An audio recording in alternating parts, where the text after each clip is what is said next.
Buenas noches, compañeros y compañeras de Aztac Ecuador, CUT Colombia, Plades Perú.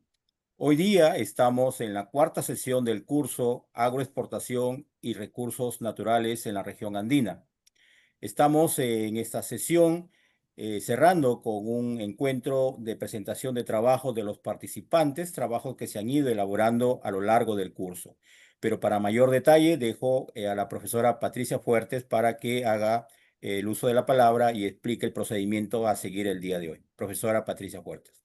Gracias, Hernán. Buenas noches con todos y todas. Bueno, hemos llegado, como ya mencionó Hernán, a la última sesión, que es básicamente una sesión en la que vamos a presentar los resultados de nuestros trabajos, ¿no?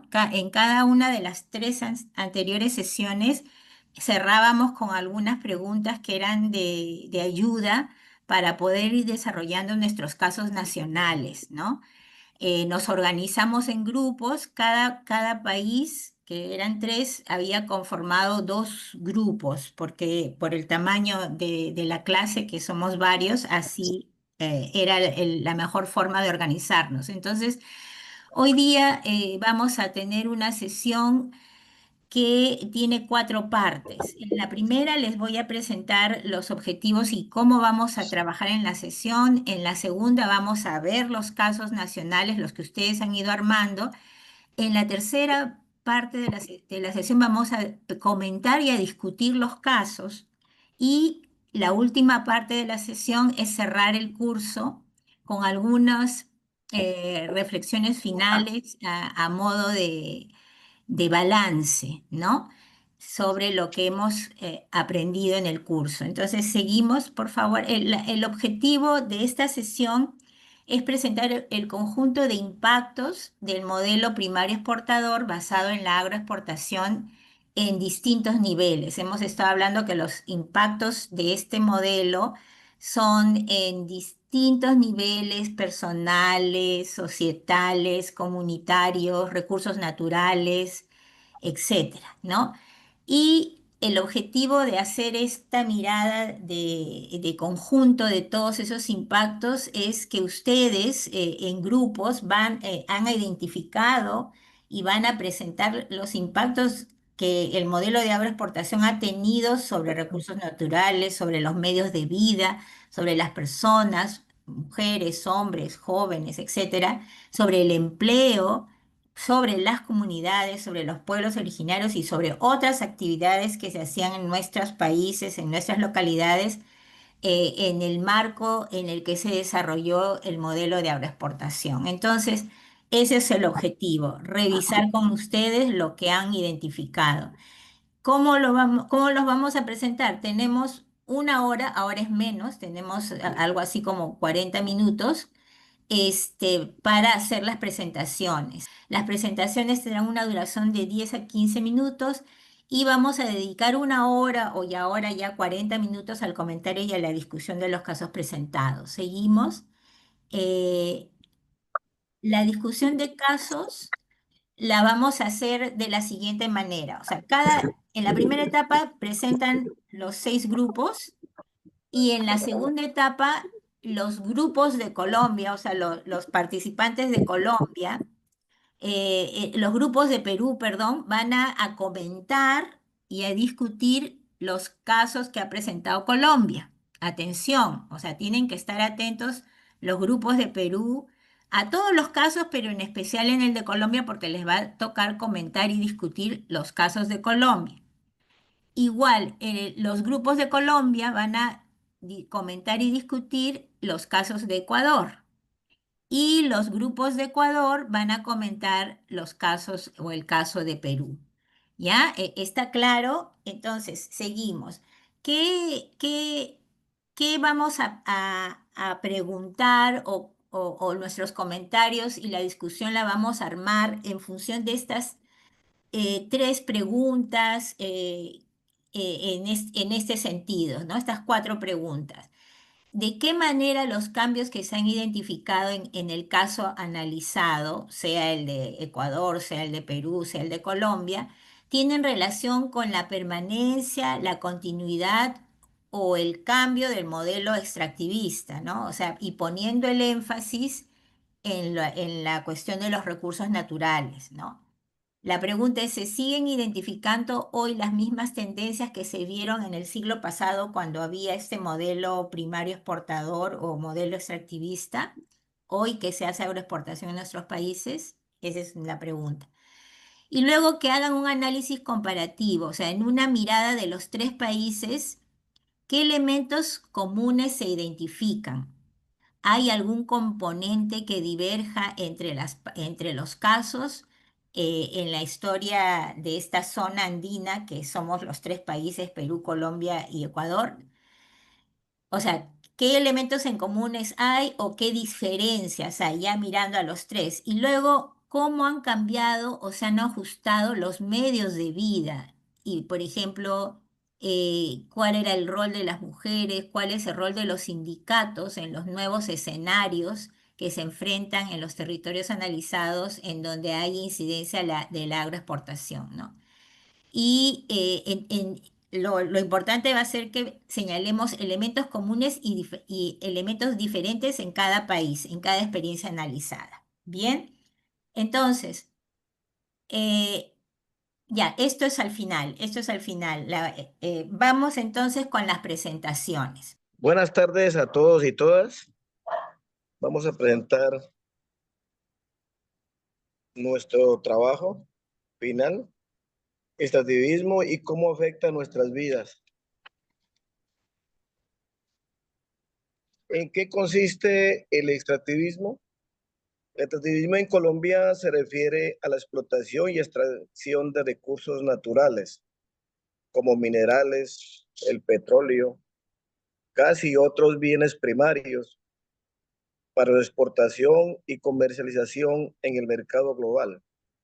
Colombia es el país más rico en recursos naturales y el extractivismo ha sido una parte importante de su economía durante décadas.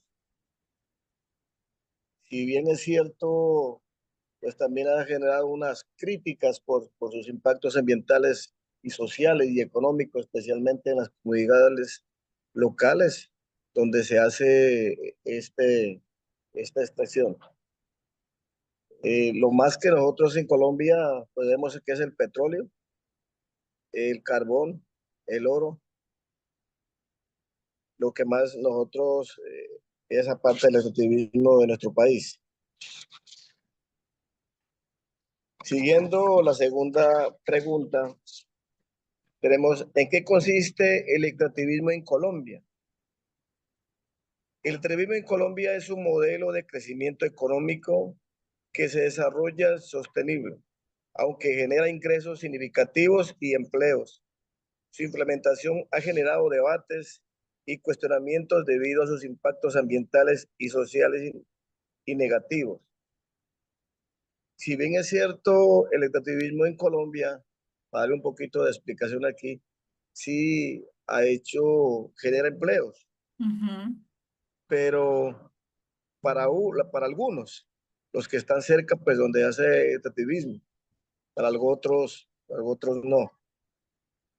Sería como darle un poquito más de explicación allí.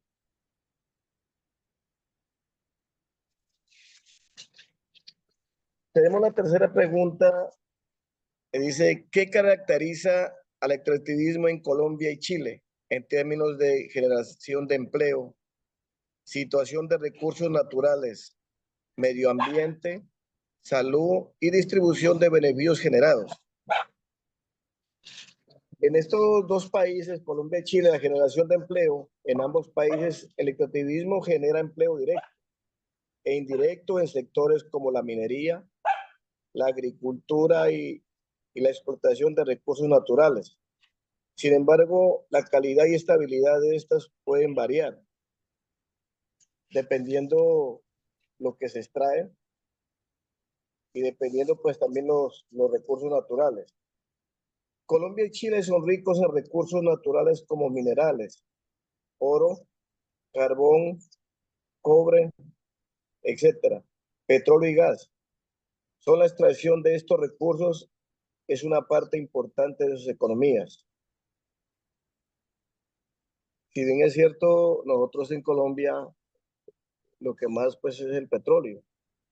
El petróleo, la extracción de lo que más ha generado pues la economía del país y el carbón, pues dejando también unos impactos grandes como en La Guajira, eh, el desplazamiento de nuestras comunidades, sobre todo el mal uso del agua, eh, que desviaron el agua por la minería para esta extracción de carbón. Y es uno de las problemáticas en nuestro país en ese sitio en La Guajira.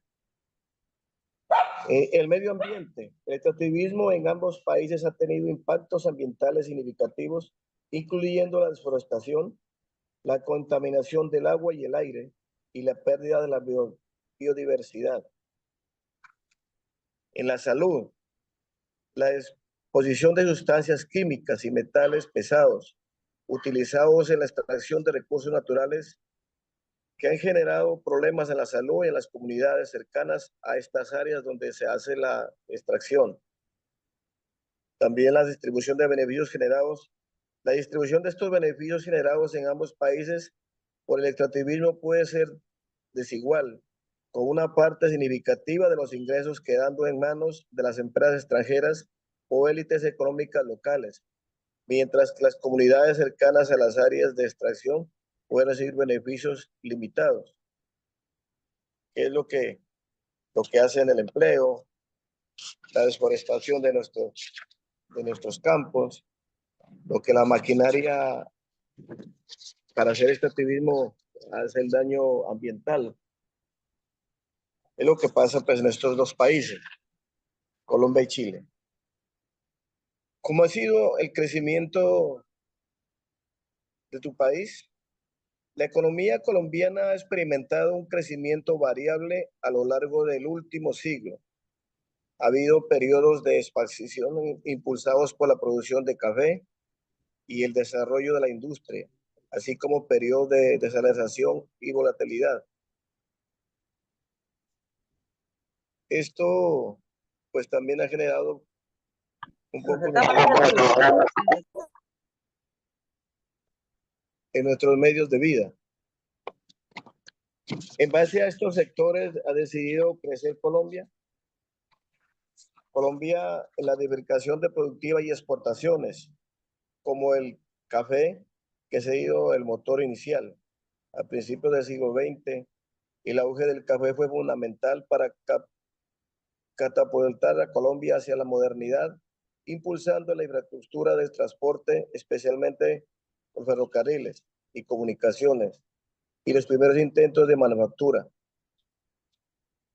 La industrialización y la sustitución de importaciones.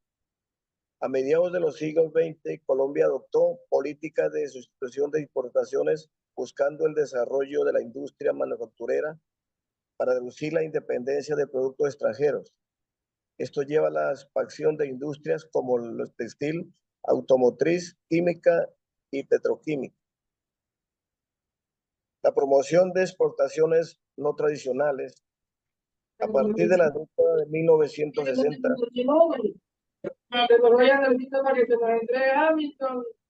yo no sé si aquí se le veía hacia Narciso a Hamilton y ya me lo terminaron discutiendo. Por favor. se hizo un esfuerzo por diversificar las exportaciones más allá del café, promoviendo productos no tradicionales como las flores, prendas de vestir y otros bienes manufacturados. El sector de servicios también ha ganado un peso significativo, representando una parte importante del PIB y las exportaciones. Los recursos naturales, la explotación de estos recursos como el petróleo, el carbón, el oro y las esmeraldas ha sido una fuente importante de ingresos y un motor de crecimiento en diversos periodos.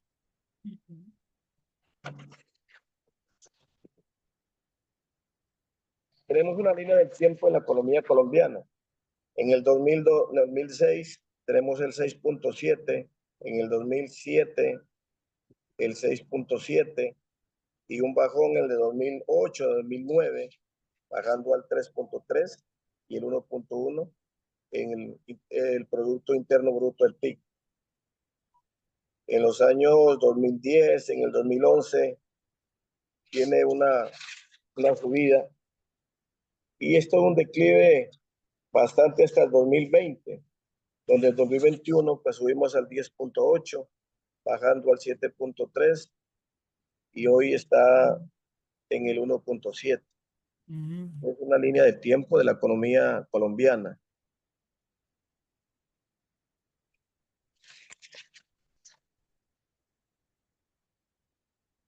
¿Cómo y quiénes acumularon la riqueza?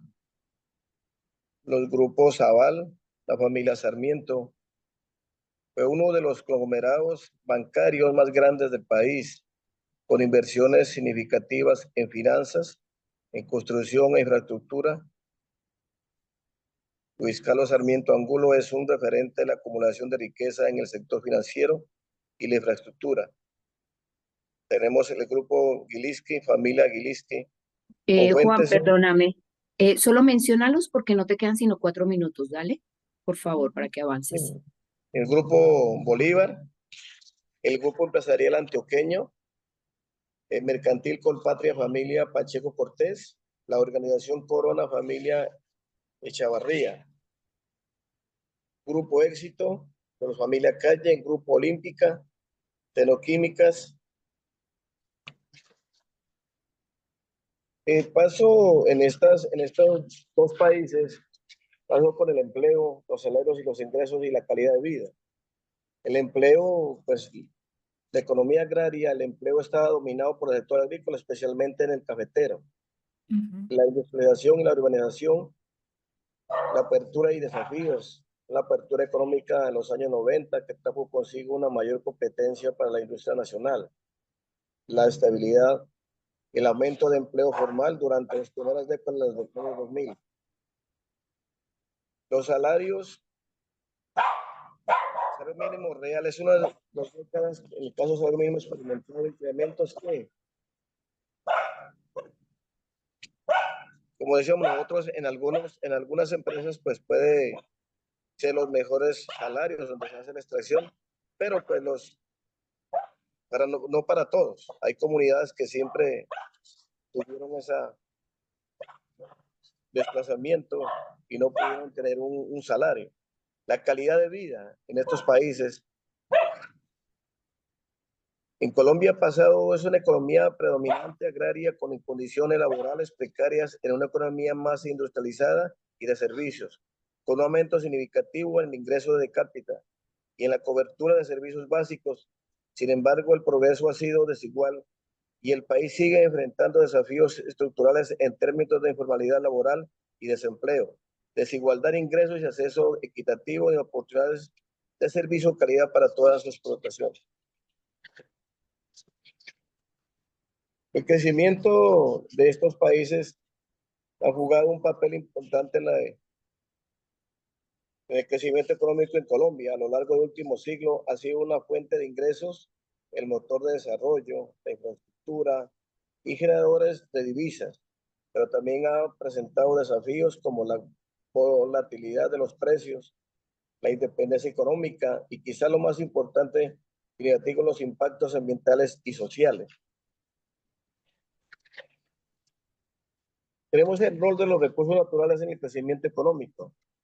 Nosotros en Colombia tenemos el café, que es el motor inicial. El impacto del café fue el primer gran recurso natural que impulsó la economía colombiana. Beneficios, permitió la consolidación de una clase empresarial, la inversión en infraestructura y sentó las bases para el desarrollo industrial. Tenemos el petróleo y el carbón, que son los motores mineros energéticos. El impacto, pues, en el siglo XX, la mayor fuerza en las últimas décadas del petróleo y el carbón, fue los pilares de la economía. Sus beneficios, pues estos del carbón y el petróleo, financiado por parte importante de su presupuesto nacional, permitiendo la inversión en programas sociales, infraestructura y otros sectores. Han traído inversión extranjera y directa y generado empleo, aunque a menor medida de estos sectores debido a la naturaleza intensiva del capital. en estos dos países el oro, la esmeralda y otros minerales. El impacto es histórico relevante en Colombia y Chile. En particular el oro que fue atractivo para los conquistadores y ha mantenido su importancia a lo largo de los siglos. Los desafíos. Este sector ha estado a menudo ligado a la ilegalidad en el conflicto armado y la explotación insostenible. Ha generado graves impactos ambientales. La deforestación, la contaminación de fuentes hídricas con el mercurio y el cianuro. Y sociales, el desplazamiento de las comunidades en el conflicto por las tierras.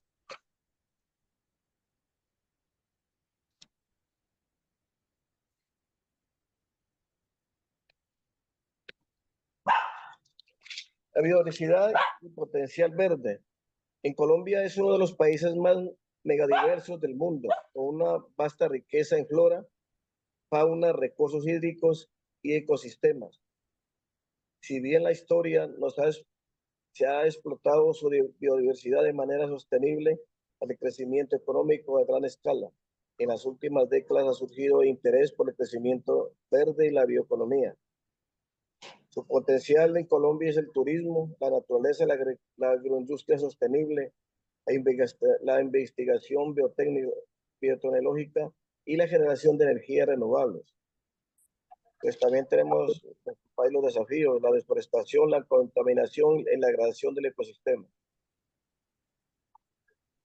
La maldición de los recursos naturales en Colombia.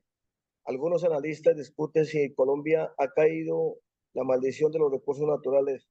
Esta teoría sugiere que los países ricos en recursos naturales a menudo experimentan un crecimiento económico más lento y una gran mayor inestabilidad debido a la dependencia de estos recursos, la volatilidad de sus precios, la corrupción y la falta de diversidad económica. En el caso colombiano, si bien los recursos naturales han sido una fuente importante de ingresos y han impulsado el crecimiento en ciertos periodos, también han contribuido a la volatilidad económica, conflictos sociales y ambientales. Juan, Débil. Sí. qué pena contigo. Ve haciendo ya el cierre, haz el resumen y vamos terminando. Se nos acabó el tiempo. Gracias. Aquí tenemos un breve resumen. Los recursos naturales han sido una espada de doble filo para el crecimiento económico de Colombia. Pues han importado riquezas y oportunidades, pero también han generado dependencias, desigualdades y conflictos. El desafío para el futuro es lograr un equilibrio entre el aprovechamiento de estos recursos y la construcción de un modelo de desarrollo más sostenible. Eso sería como el resumen a nuestra presentación. Gracias. Faltó la parte de agroexportación, pero ya la podremos ver porque esto es Al final, el claro. tiempo. Ujú. Solo un punto antes de seguir que me quedó de la presentación al inicio de Juan, que se dice que el modelo extractivista fue sostenible. No sé si eso es un error eso es para la discusión, sustentar por qué se dice que eso es sostenible, ¿ya? Seguimos. Muy buenas noches a todos y todas en nuestra sala en el día de hoy, esperando pues que cada uno en sus diferentes regiones nos encontremos bien. Muchas gracias por darme la palabra. Dice así, agroexportación y recursos naturales en las regiones andinas.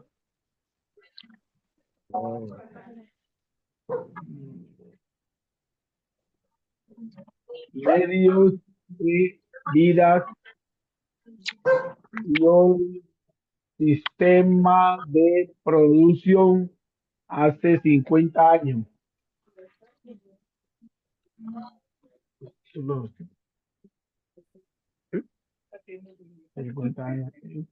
El norte de Santander, Colombia, especialmente Cúcuta, Pamplona y Ocaña existían una economía industrial activa con sectores como el transporte, ferro, ferrocarril, servicio básico, energía, electrónica, manufactura, textiles,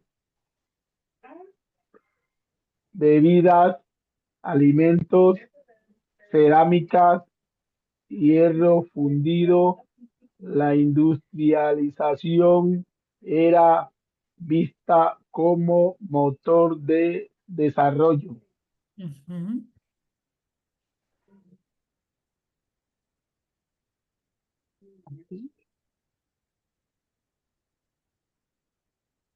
Don Teófilo, amplíe la pantalla si no alcanza a verla, o si gusta le colaboro. Deja Sí, me da el yo. favor. Sí, tranquilo. ¿Cómo ha sido el crecimiento en Colombia? La economía en Colombia ha sido moderada y desigual. Aunque hay algunas etapas de expansión económica, este crecimiento ha sido altamente dependiente de la extracción de los recursos naturales. Como ya lo dijo el compañero anterior, el petróleo, el carbón y el oro. Con los años, en la década de los 2000 al 2020, Colombia experimentó un crecimiento impulsado por la bonanza, los commodities, pero con poca redistribución y grandes desigualdades sociales. Como quienes ya acumularon las grandes empresas nacionales, las transnacionales, sobre todo en la minería, el petróleo y la agroindustria. El Estado ha acumulado parte vía de las regalías, pero la distribución ha sido muy desigual. Las élites políticas, las económicas, las regionales han tenido influencia en la asignación de recursos. Las comunidades locales, los campesinos, han sido históricamente excluidos, incluso desplazados por los megaproyectos. Por favor. Eso.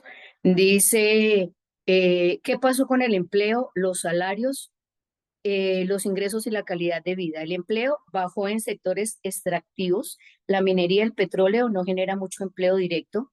Los salarios aumentaron en algunas regiones, pero la mayoría de los trabajadores viven mucho en la informalidad. Y los ingresos en nuestro país todos son desiguales. Colombia es uno de los países más desiguales de América Latina. Me regala la siguiente diapositiva, gracias.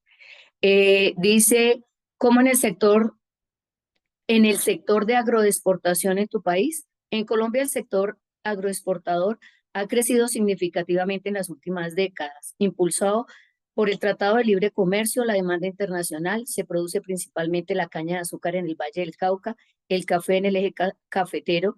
El sector está dirigido principalmente por grandes empresas agroindustriales, muchas de ellas por capitales nacionales y transnacionales. En caso de la caña de azúcar, el control está en manos de ingenieros como en Cauca, Mayagüez, Provincia y Río Paila. El suelo sufre degradación, erosión, pérdida de fertilidad en su uso continuo, los mecanismos y los agroquímicos. Los incentivos tributarios, exenciones y beneficios en grandes empresas, el Tratado de Libre Comercio con Estados Unidos, Europa y otros países, la infraestructura, las carreteras, los puertos, las zonas francas, los subsidios indirectos, el apoyo a la tecnificación, los créditos blandos y los programas de riego. Muy bien, tenemos qué ha pasado con otras producciones y productores de los territorios donde se hace agroexportación. Muchos pequeños y medianos productores han sido desplazados o absorbidos como proveedores en condiciones desventajosas. La producción de alimentos básicos ha disminuido en áreas dominadas por la agroexportación. La calidad de vida de esta agroexportación, más que todo ganan, son los ingenios, los agroempresarios, los exportadores y algunos trabajadores técnicos calificados. ¿Quiénes pierden? Los trabajadores agrícolas con empleos precarios, comunidades rurales con acceso ilimitado a tierras, al agua y a servicios públicos. Aunque en algunas zonas hay acceso a la infraestructura, la vía, la salud, las escuelas, la desigualdad es alta y muchas comunidades siguen en situación de pobreza con acceso a tierras ni seguridad laboral. Me regala don Hernán la siguiente diapositiva. Muchas gracias. Una más, a ver, para continuar. Ya, muchas gracias. Primeramente, saludar al compañero Hernán, también a la doctora Patricia, un saludo para ustedes. Y acá está nuestro trabajo, ¿no? ¿Qué medios de vida o sistemas de producción existieron y existen en tu comunidad, localidad, en la región? Hablamos en el cultivo de la coca en los años 80, en esos tiempos el cultivo de coca era el único que podría ser sembrado acá en la región San Martín. Es el único medio donde que todos cultivaban la hoja de coca, más o menos el 90% cultivaban la hoja de coca. ¿Cómo eran esos medios de vida o sistemas de producción hace 50 años? ¿Cómo son ahora? ¿Quiénes participaron? ¿Cuáles eran los objetivos? Sustento de la vida, seguridad alimentaria, las ganancias, el prestigio. En los años 80, el cultivo de coca era el único medio de sustento en las familias, o sea que no había otras alternativas. Tan solo ellos sembraban la coca, lo vendían y eso era su fuente de vida que ellos utilizaban, ¿no? Actualmente los habitantes han optado por otros cultivos alternativos. El motivo cual que ellos optan por otros cultivos es por la erradicación de la coca. Lo erradicaron la coca. El gobierno pone una ley donde va a erradicar la coca. Entonces, ¿qué hacen los vecinos, los que vivían en esta zona de la región San Martín? Tenían que optar por sembrar otros alimentos. Por ejemplo, ahí está el cacao, el plátano. Comenzaron a sembrar la palma aceitera, empezaron a sembrar el arroz, empezaron a sembrar la yuca, que en aquellos tiempos, cuando sembraban la coca, estos alimentos eran de pocas cantidades, mayormente los sembraban la coca, ¿no? En el cultivo de coca participaron todos los habitantes de la región San Martín, o sea, esa era su dedicación del día a día, cultivarlo, era su fuente único de vida de los seres vivientes acá en San Martín. Generaron ingresos económicos. ¿Cómo era el uso de la... Ahí, el 3. ¿Cómo era el uso de la base de recursos naturales? En esos años, los recursos naturales eran utilizados de las comunidades a su manera. O sea, no había alguien quien les diga que esto hagan, esto no hagan. Ellos utilizaban a su manera. Llegaban acá a la selva, a la Amazonía peruana, donde ellos empezaban a talar árboles, hacían estos rozos o chacras, como lo llamamos, y empezaban a sembrar la coca, ¿no? Acá no lo respetaban los recursos naturales. ¿Cómo era la tecnología que usaban? En aquellos tiempos, acá en la región San Martín, mayormente 50 años atrás, no había ningún tipo de tecnología. Todo era lo rústico, ¿no? Todo lo era como vivían sin luz, sin internet, o sea, no había una tecnología avanzada. ¿Cuándo cambiaron estos medios y cómo cambiaron? No había tecnología en esos años, todo era el cultivo hacia la forma natural, o sea, ellos hacían sus chacras, cultivaban, utilizaban herramientas naturales de acá, por ejemplo, de la Amazonía, como era el machete, utilizaban la palana, utilizaban el hacha para talar árboles, y entonces los poseadores para sembrar la coca. De esa manera no había una tecnología, sino que ellos hacían de esa manera sus siembras, ¿no? ¿Cuándo cambiaron estos medios de vida y cómo cambiaron?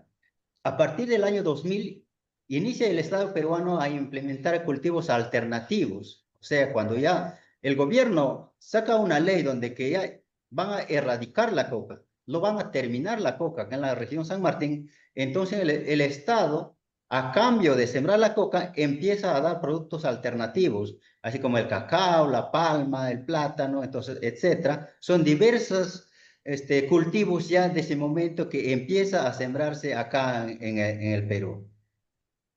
Entonces el Estado, ampliando esto, hace las erradicaciones de coca para poder dar facilidades de otra manera. Hay una salida para los que vivían en esa época acá en la selva, entonces empieza a implementar con otro tipo de alimentos para que ellos puedan sustentarse del día a día, ¿no? El Estado implementa leyes a la erradicación de la hoja de coca, lo cual obligó a optar por sembrar productos alternativos. Los gobiernos regionales brindan apoyo con cacao, café, ganadería y herramientas de trabajo e incluso les pagaban sus jornales a condición de que ya no siembren la coca. Eso hicieron, ¿no? Hasta inclusive los gobiernos regionales por intermedio pagaban a los campesinos, le decían, ¿sabe qué? Siembren una hectárea de plátano, pero yo les voy a pagar su jornal de lo que trabajan ahí. De esa manera fueron ellos cultivando otros diversos de cultivos. ¿Qué huella e impacto dejaron? ¿Qué dejaron? ¿En qué y en quiénes se van esos impactos? Dejan grandes cantidades de bosques deforestados, como hoy en día vemos acá en la región San Martín, que ya no hay bosques como aquellos tiempos habían. Los bosques están todos deteriorados, están talados, están hechos terrenos y así están. Por el uso de productos químicos para la erradicación de la hoja de coca, hoy en día tenemos terrenos estériles que no sirven para el cultivo. Esto hizo el gobierno. El gobierno planteando, cuando pusieron una ley, la erradicación de la coca, cuando los campesinos seguían sembrando, ¿qué hicieron? Un convenio con Estados Unidos y enviaron para el Perú que fumigaran con aviones, con avionetas. Fueron envenenados todos nuestros terrenos acá en la región San Martín, por la cual tenemos hoy en día terrenos estériles, terrenos que no producían nada. Cuando en el 2003, 2005, hasta el 2010, acá en la región San Martín no se podía cultivar de nada. Entonces, vemos que por ese medio el gobierno envenena los terrenos de acá de la selva también, ¿no? En los habitantes de la región. Gracias.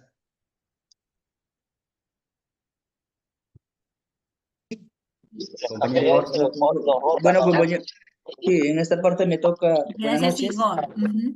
¿Y qué tal, compañera? Buenas noches a todos. Me toca a partir de este momento completar, ¿no? La exposición en caso de mi grupo de Perú. Como podemos visualizar, la pregunta era, ¿cómo ha sido el crecimiento en tu país, no? Bueno, en el Perú, como podemos ver ahí en el gráfico, bueno, entre comillas encabezamos, ¿no? Con Brasil en 3.3 la proyección de crecimiento ha sido en el 2024, ¿no? Y eso gracias a la agroexportación y también la minería en general, ¿no? Luego está Uruguay con 3.1, Chile 2.3, bueno, Colombia 1.8 y así sucesivamente, ¿no? Entonces, Perú, se ha mantenido, ¿no? Después de esta pandemia que ha sucedido, se ha mantenido, sobre todo en esos dos, actividades, ¿no? Podemos avanzarlo, compañero. Bueno, ¿en base a qué sectores se ha decidido crecer? Bueno, se ha decidido crecer en el Perú, sobre todo en la pesca, minería, agropecuario, comercio y servicios, ¿no? En línea de tiempo de minería y agro. En tema de minería, gracias al golpe de estado de Fujimori en el año 92, nace la Constitución Política del 93, ¿no? Donde rige prácticamente las bases, ¿no? Mediante la cual se da facilidades, concesiones a empresas mineras para que extraigan y luego exporten los minerales. En el tema del agro, en el año 2000, el gobierno también fujimorista aprueba la ley 27360, mediante la cual se facilita a las empresas invertir en la agroexportación. En el año 2020 se aprueba la ley, se modifica esa ley y nace la ley agraria de 31110, donde se contemplan mejores beneficios económicos para los trabajadores del sector agrario. Quería añadir en este 31110 que la ley agraria ahorita está a punto de modificarse, ¿no? Como ustedes saben, compañeros, que son de Perú, posiblemente se modifique. Ya se hizo la votación en primera instancia, que estamos a la espera, y eso sería perjudicial para el Estado también, porque va a haber recorte en el salud, es un tema que va a complicar a los trabajadores. Una preguntita, Igor, Ahí te ¿podríamos ir puse a la anterior? taloneta y un calzoncillo rojo. Sí, ¿podemos retroceder? Sí, una preguntita para la discusión es, ¿qué pasó? ¿Por qué se llega a la ley 110. 31110? Eso faltaría aclarar, pero Bueno, ya ahí, será bueno, para la sí, discusión. Ahorita no, le voy a solo para que lo ya, anoten. Seguimos. ya, listo. Bien. En la pregunta 3, ¿cómo y quiénes acumularon, ¿no? Riqueza sobre todo, ¿no? Entonces, mediante las inversiones privadas, las empresas nacionales y extranjeras, grupos económicos, familias, han logrado generar grandes riquezas o grandes ganancias, ¿no? Y esos son pequeños grupos, sobre todo en la agroexportación, ¿no? Y en la minería. ¿Qué pasó con el empleo, los salarios, los ingresos, la calidad de vida? En general, se perdió muchos empleos, salarios bajos y beneficios recortados, ingresos muy bajos, que no cubren la canasta básica familiar y la calidad de vida precaria y aumento de pobreza, sobre todo en esos lugares que son donde se concentra la agroexportación. Hay bastante déficit del Estado, no llega el Estado prácticamente. En el quinto, ¿cómo le fue a los recursos naturales con esa forma de crecimiento? Se generó impacto negativo a la naturaleza, se afectó a la biodiversidad del ecosistema, contaminación del agua y aire, tala de árboles, etc.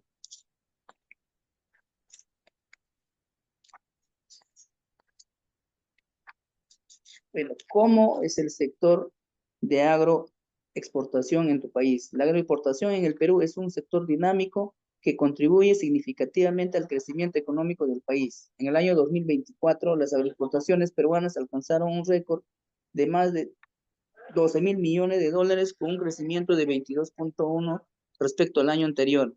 Los que lideran el sector de agroexportación en el Perú son empresas agroexportadoras, asociaciones y gremios, Ministerio de Desarrollo y Agrario y Riego, gobiernos regionales, líderes expertos, proyectos de irrigación. ¿Cómo se usa la tierra, el suelo, el agua en la agroexportación de tu país?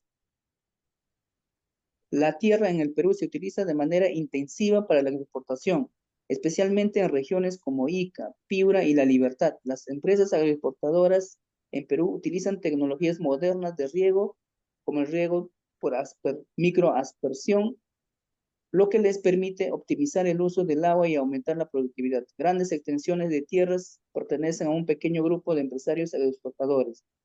¿Qué políticas ha dirigido el Estado para la agroexportación? La ley de promoción agraria, eso es lo que decíamos, la ley 27360, fortalecimiento del Servicio Nacional de Sanidad y Agraria, promoción de diversificación de productos, estabilidad política y seguridad jurídica, apoyo a la innovación y a la promoción internacional, desarrollo de industria hortofrutícola.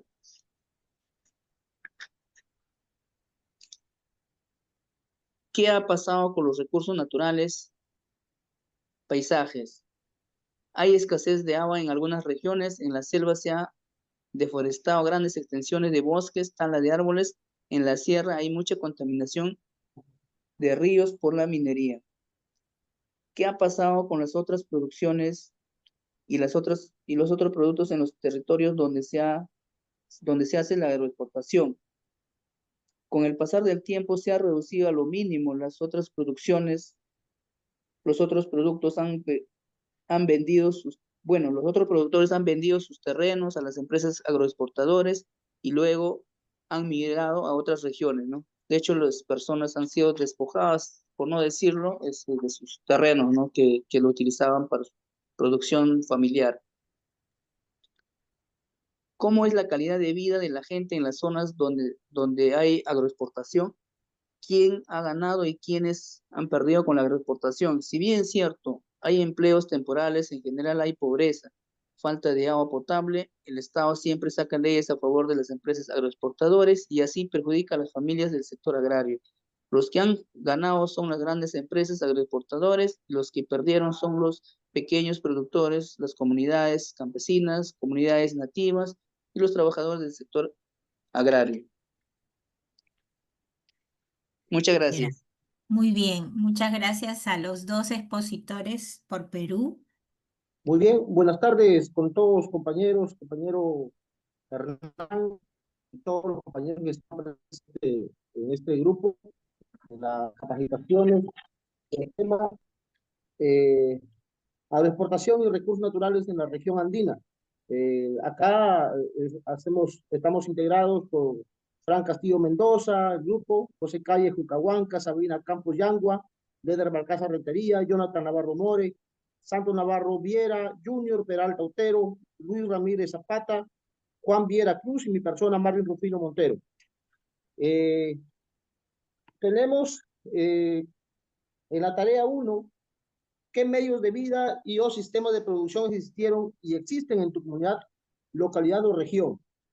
Antes acá en Piura, la mayoría de las personas vivía de la agricultura, ganadería, pesca, sembraban maíz, yuca, frijol, criaban cabras y vacas. y pescaban en ríos o también se iban a pescar al mar. Ahora, eso todavía existe, pero también hay más comercio, agroexportación como mango, limón, banano orgánico, también ahora ya ha incrementado lo que es la uva y muchos cultivos más. Trabajos en fábricas y turismo. También han mejorado los servicios básicos. Antes, acá en Piura, hablando en el año, más o menos en el año 80, en los años 80, en la década de los 80, mejor dicho, eh, las personas utilizaban los asnos para trasladar agua, o caballos también, para trasladar agua donde se demoraban horas tras horas para llegar a recoger agua y llevar a sus domicilios. Ahora, gracias a la nueva tecnología, ya se lleva agua potable a los diferentes hogares de nuestra región. Y también antes se utilizaban, no sé si los compañeros recuerden, antes utilizaban lo que eran las lámparas a querosene. Ahora ya el querosene dejó de existir y ahora ya comenzó a implementarse lo que es la luz eléctrica. Ahora ya en cada uno de los rincones, el lugar más recóndito de nuestra región, ya hay energía eléctrica, inclusive en los campos. En los factores de producción, por ejemplo, las empresas cañeras antes cortaban la caña a mano y necesitaban más trabajadores. Hoy usan máquinas cosechadoras, lo que han hecho el trabajo más rápido, aunque se necesita menos personal. O sea, tiene pro y contra. Antes las empresas utilizaban gente para hacer esa labor, ahora ya no necesitan gente, pero utilizan las máquinas que le han quitado la mano de obra del personal. Ahora hay menos uso de la mano del hombre. Ahorita utilizan más las máquinas. ¿Cómo eran esos medios de vida y los sistemas de producción hace 50 años? ¿Cómo son ahora? ¿Quiénes participan? ¿Cuáles eran los objetivos? Sustento de la vida, seguridad alimentaria, las ganancias y el prestigio. Hace 50 años las familias sembraban para comer y lo poco que sobraba lo vendían en el mercado. Todos ayudaban. Ayudaba el papá, la mamá, los hijos, los abuelos inclusive. Lo más importante era tener comida para vivir. Antes las personas solamente pensaban en tener comida solamente para sustentarse en el día a día. Ahora, muchas personas trabajan para vender sus productos al extranjero. Muchas personas ya se dedican a trabajar, a cultivar la tierra con otros fines, con fines más pensando en la agroexportación. Ya no solo siembran para comer, sino para vender más. Algunas empresas contratan trabajadores y también usan máquinas. ¿Cómo era el uso de la base de recursos naturales? Antes se cuidaba más la tierra. Sembraban cultivos rotándolos. Por ejemplo, si yo me acuerdo años atrás, cuando mi padre nos contaba y algunas personas de la tercera edad ya nos contaban, que años atrás, en los años 80, 70, 80, sembraban, por ejemplo, algodón en una campaña. En la próxima campaña ya no sembraban algodón, sino sembraban maíz, sino en la próxima campaña eran tierras arroceras, por ejemplo, también sembraban el arroz, y así iban rotando el cultivo. ¿Con qué fin? De que las plagas no se propaguen, porque si se sembraba un solo cultivo, las plagas iban a propagarse más rápido. Por eso era la rotación de los cultivos.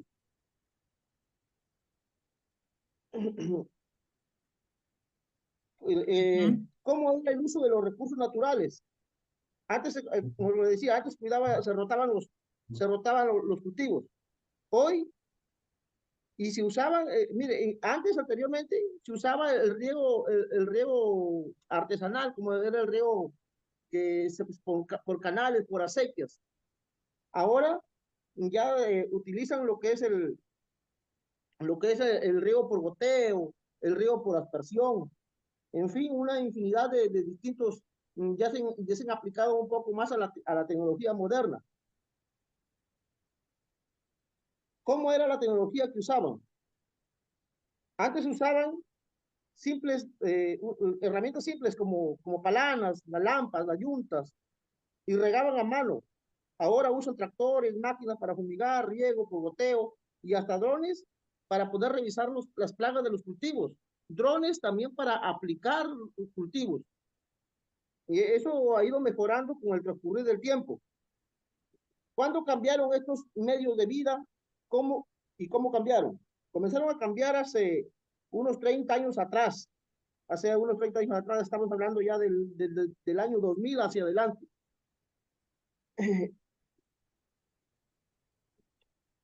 Comenzaron a cambiar hace 30 años atrás, cuando llegaron las empresas, las grandes empresas, proyectos de riego como el Chirapiura, empezaron a vender productos al extranjero y así dejó un poco la agricultura tradicional y se volvió más moderna y comercial. ¿Qué nos hizo cambiar? Con el cambio por la llegada de las empresas. Con la llegada de las empresas comenzaron a sembrarse una infinidad de productos nuevos que llegaron. Por ejemplo, antes en Piura no se escuchaba lo que era la exportación de uva o la siembra de uva de mesa. Ahora se escucha ya mucho, casi en toda la región Piura han sembrado bastante uva de mesa, con diferentes variedades, diferentes sabores también de uva. La modernización y la falta de trabajo en el campo hizo que también cambiara esa situación. Y también por el cambio del clima. El clima también ha influido bastante. Ahí, si ustedes se dan cuenta, bueno, acá en Piura, lo que vimos en Piura, en la región norte, en Piura, a veces hace frío, bastante frío, amanece bien soleado y más tarde, a mediodía, hacia adelante, ya sale el sol. Y a veces también hace todo el día frío y hay días bastante soleados. Ese es el cambio climático que también ha generado ese cambio.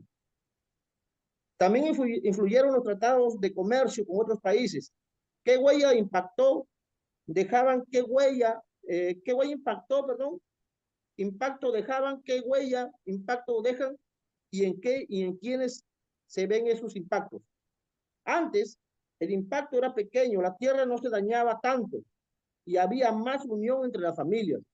Ahora hay cosas buenas, como más trabajo y dinero, pero también cosas malas como la contaminación, menos agua, pérdida de costumbre. Los más afectados son los campesinos pequeños y el medio ambiente.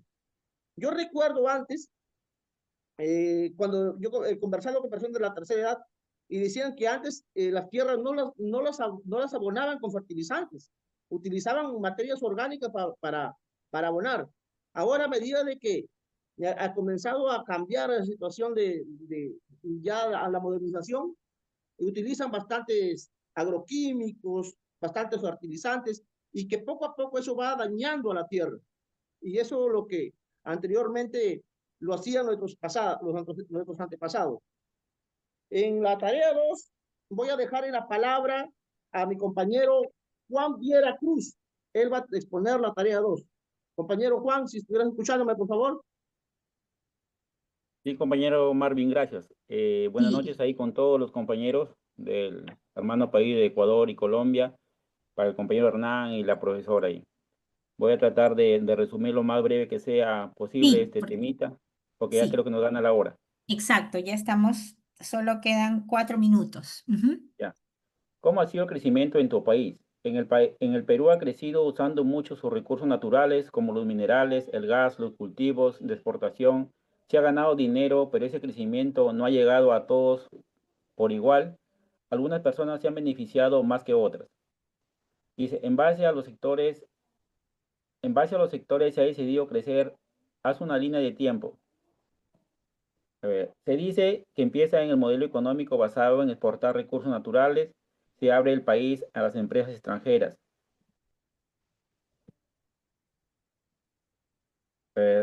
Eso fue en el año 1990. Ya, y crecen las exportaciones, espárragos, mangos, uvas, se moderniza el campo, pero con empleo precario. Y en el paso de ahí, para el 2010, se incrementan los conflictos ambientales, comunidades exigen beneficios y protección. Y ahí se aumenta también la minería con inversiones extranjeras, se entregan muchas concesiones.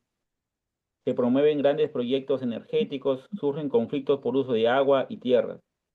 Se habla también de las de sostenibilidad, pero el modelo aún depende de la explotación de recursos. Ya dice, ¿cómo y quiénes acumularon? Ahí va, ¿no? El crecimiento económico benefició principalmente a las grandes empresas que contaban con más recursos para invertir el desarrollo y desarrollarse, mientras tanto los pequeños productores y comunidades locales no siempre lograron obtener los mismos beneficios, ya que se enfrentaron mayores dificultades para acceder a las oportunidades similares. ¿Qué pasó con el empleo, los salarios, los ingresos y la calidad de vida? Se generaron nuevas fuentes de empleo, aunque en algunos casos fueron temporales o con los salarios bajos. En ciertas zonas urbanas la calidad de vida mejoró, pero en el área rural los avances fueron más lentos en acceso a los servicios como la salud, educación, el agua potable, y no fue para todos. De ahí. ¿Y cómo le fue los recursos naturales con esa forma de crecimiento? Dice, el uso intensivo de los recursos naturales trajo consigo ciertos impactos ambientales, como la reducción de bosques, contaminación de agua y suelo, y un alto consumo de agua. Esto muestra la necesidad de buscar un equilibrio entre crecimiento económico y sostenibilidad ambiental. Ya, eso es todo. La tarea 3 le dejo al compañero. Sí, compañero, buenas noches, compañero de Colombia, Ecuador. Bueno, ¿cómo es el sector de agroexportación en tu país? Describe qué se produce y quiénes dirigen el sector agroexportación. ¿Quiénes trabajan en el sector de agroexportación? En el Perú, el sector agroexportadores es uno de los más importantes. Se produce frutas y verduras de alta calidad como palta, mango, uva, arándanos, banano orgánico, espárrago y limones. En el sector está dirigido por empresas privadas que pueden ser nacionales y extranjeras. También hay cooperativas de pequeños productores que exportan. Muchas personas trabajan en el sector privado, en este sector, principalmente en las áreas agrícolas y de empaque. ¿Cómo se usa la tierra, el suelo, el agua en la agroexportación de tu país? La tierra se usa principalmente para sembrar un solo producto en grandes cantidades, como por ejemplo, solo mango o solo uva, lo que puede dañar el suelo con el tiempo. También se usa bastante el agua para riego, incluso sacándola de pozos subterráneos, aunque se usa riego dignificado en algunas partes. Hay preocupaciones porque el uso de agua no siempre es equilibrado. ¿Qué políticas ha dirigido el Estado para la agroexportación? El Estado ha ayudado con obras de riego para tener más agua, leyes que apoyan a las empresas y trabajadores, tratados de comercios para vender los productos a otros países. ¿Qué ha pasado con los recursos naturales, el paisaje? En varias zonas del Perú, el campo ha cambiado. Antes habían chacras pequeñas o terrenos sin uso, pero ahora hay grandes campos sembrados como frutas para exportar. También se usa más agua para regar, sobre todo en lugares donde casi no llueve como Ica o Piura. Las empresas usan maquinarias o productos para que los cultivos crezcan bien y eso ha hecho que los campos se vean más ordenados, pero también se gaste más agua y suelo. ¿Qué ha pasado con las otras producciones y los otros productores en los territorios donde se hace agroexportación? En algunas zonas, los pequeños agricultores dejaron de sembrar de lo antes, como maíz o yuca. Ahora siembran frutas para vender al extranjero. Para vender al extranjero. Otros ya no siembran, pero trabajan en las empresas como ayudantes o en el empaque. También se han creado nuevos trabajos como vigilantes o personas en el transporte de los productos. ¿Cómo es la calidad de vida de la gente en las zonas donde hay agroexportación? ¿Quiénes ganó y quiénes perdieron con la agroexportación? En estas zonas hay más trabajo y algunas familias han mejorado sus ingresos. Los que ganaron fueron las personas que encontraron empleos o pudieron vender sus productos a empresas, pero también hay personas que no se beneficiaron mucho como los agricultores que no tienen tierras o que no pueden competir. En general, la agroexportación ha traído mejoras, pero aún hay cosas por mejorar. Muy Gracias. bien, muy bien a los compañeros de Perú también, muy bien Colombia. Nos falta Ecuador. ¿Qué medios de vida o sistemas de producción existieron y existen en tu comunidad, localidad, región? Hola compañerita, muy buenas tardes. Recién llego. Bueno, en mi época que yo me acuerde, cuando mi abuelo salían en burro a Vince de Paraíso. En esa época era cacao, él sembraba verde y yuca. Entonces, con los vecinos por ahí, lo que hacían de pesca, a él le llevaban pescado y mi papá le daba verde y yuca. Entonces, había un intercambio, como quien dice, un trueque.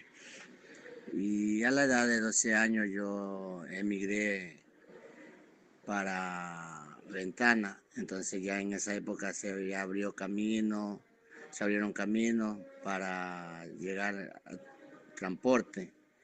Ya había transporte, había dos transportes que era de un señor Enrique Cervantes y bueno, el otro no me recuerdo, pero ellos hacían viajes de Vince a Baba, porque ahí fueron que abrieron ese camino. Y de ahí yo le digo, a la edad de 12 años yo emigré para Ventana. Yo me quedé allá en Ventana y vivo en la Ciudadela ahorita en la 10 de noviembre y empecé a trabajar en Banano del señor Novoa. Entonces ya ahí hasta el tiempo como en el 95 se acomodaron el carretero por ahí porque era carretero feo y ya trataron de acomodar y así, más transporte hubo, más transporte, entonces más cosas, habían gente para vender, así nomás. Hola, mi nombre es Manuel Arias. Hoy les quiero hablar sobre cómo han cambiado los medios de vida y el sistema de producción en los últimos 50 años. Hace medio siglo, la mayoría de las comunidades rurales vivían de la agricultura familiar, participaban padres, madres, hijos y vecinos. El objetivo principal era el sustento diario, producir alimentos para vivir, mas no para vender. La seguridad alimentaria era la clave y el prestigio venía del trabajo duro, la tierra bien cuidada y la autosuficiencia. Las ganancias eran pocas, pero había orgullo en lo que se hacía. Hoy en día los sistemas de producción son más complejos y comerciales, porque a diferencia de cómo se trabajaba antes, en la actualidad la tierra en sí está contaminada. Es verdad que se produce más, pero ¿a qué costo? Hay un costo muy alto. Es decir, la tierra erupciona, los cultivos, si no se usa plaguicida o fertilizantes, los terrenos no dan, no producen. Entonces ese es el costo alto que hemos pagado por producir más, ¿no? Y claro está que el uso de tecnologías, si bien es cierto, ha beneficiado en cierto grado, pero a la vez nos ha perjudicado. La agricultura familiar como antes se conocía ya no se da porque la mayoría de jóvenes han emigrado a la ciudad a buscar nuevos ingresos, porque ya en el campo no es sustentable vivir. En resumen, hemos pasado de producir para vivir a vivir para producir, pero a un costo muy alto. Y hoy las consecuencias las estamos viviendo en el día a día. Hola compañeras, compañeros, buenas noches. Mi nombre es René Contreras Mendoza, soy de Ecuador, perteneciente a la provincia del Guayas, Cantón Salite, Parroquia General Bernaza, Recinto Las Pampas. Vivo en un sector que es netamente agrícola. Antes, para sembrar el arroz y el maíz, se rozaba y se deshiervaba y no había uso de insumos agrícolas y se trabajaba limpio para dar una alimentación sana para mantener la soberanía alimentaria. Ahora, con el implemento de maquinaria agrícola e insumos y pesticidas, se está dañando y violentando el ecosistema. No es que sea mala la innovación agrícola ni las maquinarias.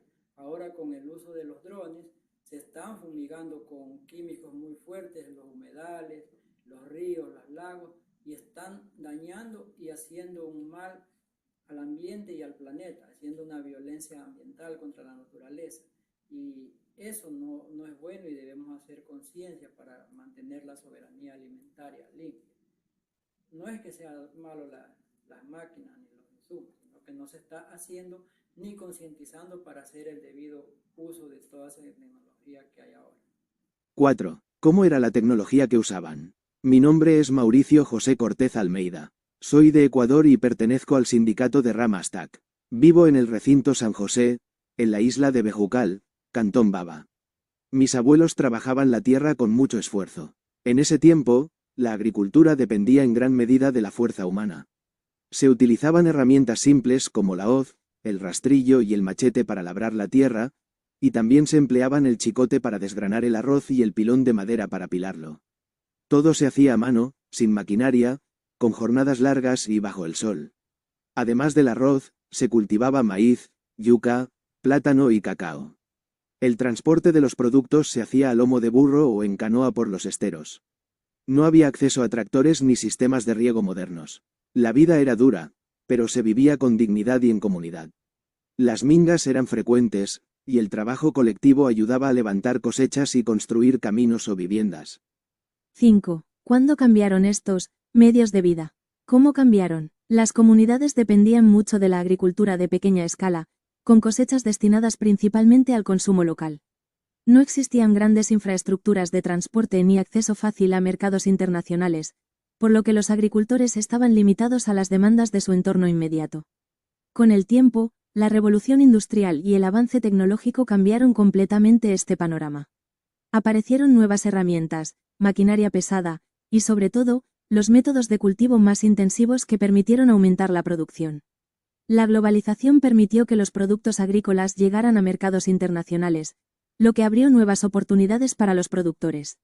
Además, la introducción de prácticas más modernas, como el uso de fertilizantes, pesticidas y genética avanzada, permitió no solo una mayor producción, sino también una agricultura más eficiente, aunque no exenta de controversias sobre sus efectos ambientales y sociales. Hoy en día, la evolución también ha impulsado una mayor conciencia sobre la sostenibilidad, lo que está llevando a algunos sectores a enfocarse en métodos más orgánicos, regenerativos y locales, a pesar de las presiones por maximizar la producción. 3. ¿Cómo era el uso de la base de recursos naturales? En épocas pasadas, la rotación de cultivos era algo muy común, ya que era la mejor manera de lograr una mayor protección en una sola siembra. En un mismo terreno, se podían sembrar de 2 a 3 tipos de semillas diferentes, como maíz y frijol, lo que permitía el control de maleza sin necesidad de químicos, ya que estas plantas facilitaban un control mecánico. Además, se utilizaban semillas nativas, algo que, lamentablemente, ya no es común en la actualidad. Por Manuel Arias, Grupo 1. Hola, buenos días, buenas tardes, buenas noches, dependiendo del país que te encuentres y el horario en que vayas a ver este video. Mi nombre es Marjorie Jimena García Vilés, soy de Ecuador. Hace 50 años atrás yo no existía, pero las anécdotas de mi abuelo eran muy buenas, muy lindas, muy maravillosas cuando contaban cómo ellos cultivaban la tierra. Ellos cultivaban su tierra manualmente, utilizaban herramientas manuales como el pico, la pala, el azadón. También utilizaban rastrillo y garabato.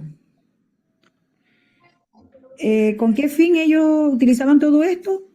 Para hacer la remoción de suelo y poder cultivar sus plantas.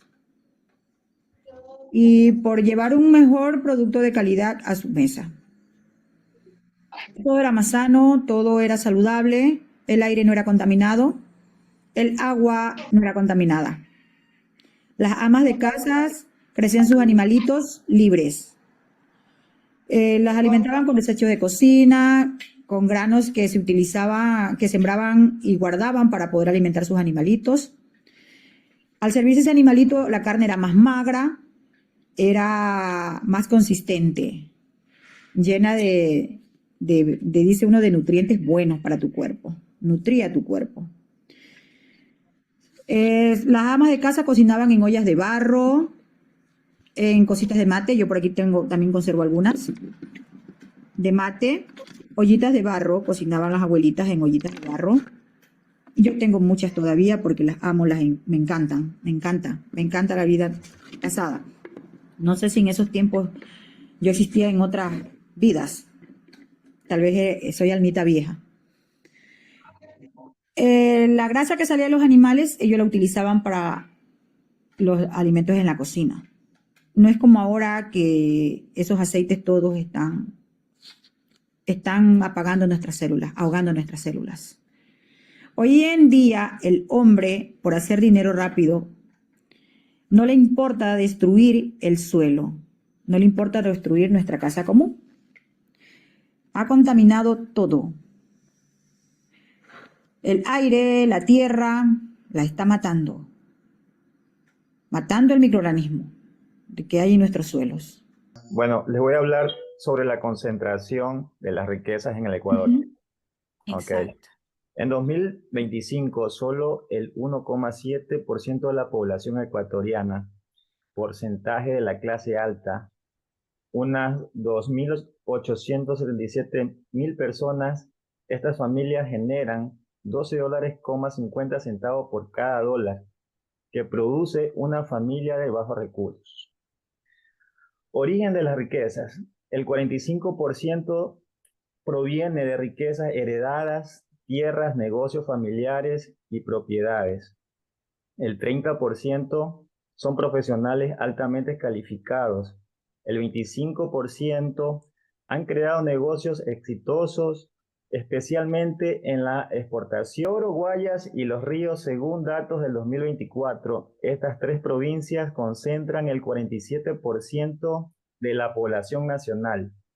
El 49% de sus habitantes vive en pobreza por desigualdades básicas insatisfechas, lo que incluye acceso ilimitado a viviendas dignas, educación, salud y servicios básicos. Desnutrición crónica infantil. A nivel nacional, la desnutrición crónica infantil afecta el 19,3% de los niños menores de 2 años en las provincias antes mencionadas. El Oro con el 9,8%, Los Ríos con el 14,4%. Guayas no se especifica en los últimos datos, pero se encuentran por debajo del índice nacional. Estas cifras reflejan desigualdades estructurales, especialmente en zonas rurales e indígenas. Las estrategias nacionales en Ecuador crecer sin desnutrición infantil, priorizando la interacción en estas provincias. Estudios sobre agrotóxicos en Ecuador. Hay investigaciones claves que revelan impactos severos en la salud y soberanía alimentaria. Fin Ecuador 2022 documenta cómo el uso de plaguicidas en zonas arroceras, maiceras, vulneran los derechos humanos y ambientales. Denuncia una captura corporativa que debilita la regulación estatal. UCE 2025 estudia la relación entre agrotóxicos, salud y alimentación en comunidades indígenas en Quilatoa. Resalta aspectos de la calidad en los alimentos y la salud de las familias. INEN en 2012 encuesta sobre uso de plaguicidas en zonas norte, Imbabura, Carchi, Sucumbío, Esmeralda. Revela que el 62,5% de los productores usan plaguicidas sin supervisión técnica adecuada. Gracias a Manuel. Compañera, le cuento aquí entre nosotros en Silla. Yo he aprendido así como le conversaba el otro día. Por ejemplo, me gusta criar gallinas y Pues cojo y hago sopas de mis mismas gallinas, que las crío con el arroz. Si tengo maíz, si no comen arroz así del que le mostré. Estoy empezando a crear chancho, también tengo una. Y le damos el suero del queso. De mis sueros sacan vacas y entonces el suero me lo regalan. Y yo ese suero le doy a la chancha. Eso es lo que come mi chancha. Solo suero, con eso la estoy manteniendo. Y si Dios lo permite, no sé si estará preñada porque le metí marido. Le puse berraco, vamos a ver.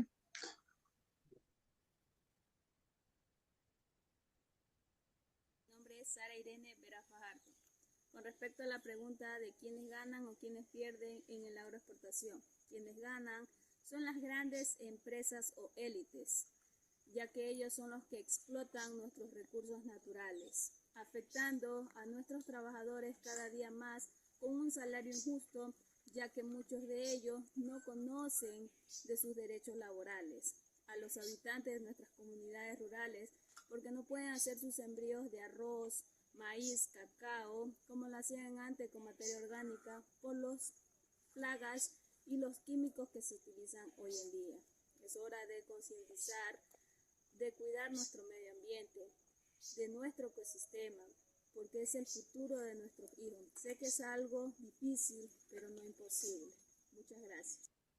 Buenas tardes, mi nombre es Enrique, soy de Recinto del Guayabo, perteneciente a la parroquia Guardia, al Cantón Baba, provincia de Los Ríos, Ecuador. ¿Cómo es la calidad de vida de la gente en la zona donde hay agroexportación? En nuestro recinto la calidad de vida está cambiando mucho, ya que la agroexportación o la práctica agrícola como es el banano está afectando mucho nuestra economía y en nuestra calidad de vida, porque hay fumigaciones en estas plantaciones de banano y también alrededor donde hay casas donde no se está respetando la franja de fumigación, y también hay escasez de agua para nuestros agricultores en lo que es el verano, porque estas bananeras tienen pozos profundos y eso genera que nuestra agua, que nuestros agricultores donde siembran se escasee, y eso genera un grave impacto a sus productos, a sus sembríos.